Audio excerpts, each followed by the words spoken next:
On September 27, 2024, the Israeli Air Force launched a meticulously planned airstrike that eliminated Hezbollah's chief, Hassan Nasrallah, along with several high-ranking members of the Iran-backed group.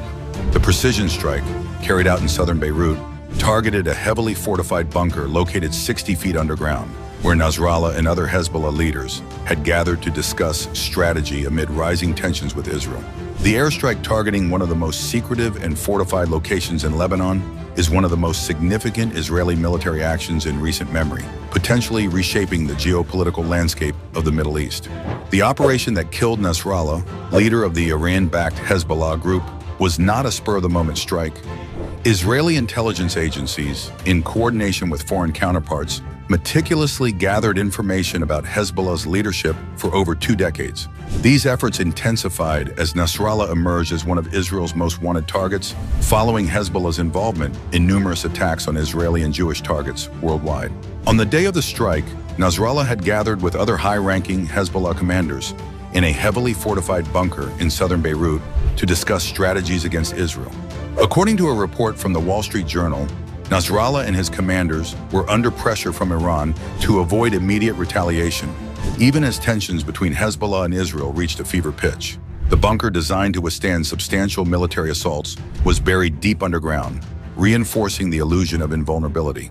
However, Israeli military intelligence had been carefully tracking Nasrallah's movements for years, identifying moments when Hezbollah's top brass deviated from their routine, a telltale sign of strategic gatherings. The strike on Nasrallah's bunker was carried out using highly specialized bunker-busting bombs. These bombs, designed to pierce through 60 feet of earth in reinforced concrete, were dropped by Israeli fighter jets in a series of timed explosions. This ensured that each subsequent bomb dug deeper into the ground until the bunker's defenses were shattered. Israeli forces dropped 80 tons of these bombs, capable of piercing through 30 meters of earth or 6 meters of reinforced concrete. The design of these munitions harks back to World War II, specifically the German-engineered Röchling shells, adapted and improved over the decades. The result was a strike that obliterated Hezbollah's command bunker and killed several senior members of the group, including Nasrallah himself.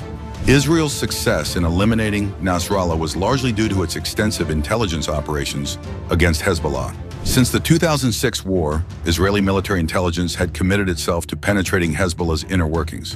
This task was far from easy, as Hezbollah is one of the world's most secretive and heavily armed militias, with close ties to Iran's Revolutionary Guards. The turning point came in 2012, when Hezbollah fighters were deployed to Syria to support President Bashar al-Assad's regime during the Syrian civil war.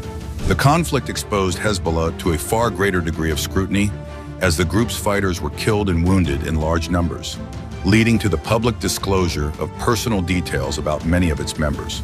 This influx of information allowed Israeli intelligence to build detailed profiles of Hezbollah commanders, including Nasrallah himself. Israel's intelligence apparatus also employed advanced hacking techniques, targeting Hezbollah's communication devices, surveillance systems, and even vehicles.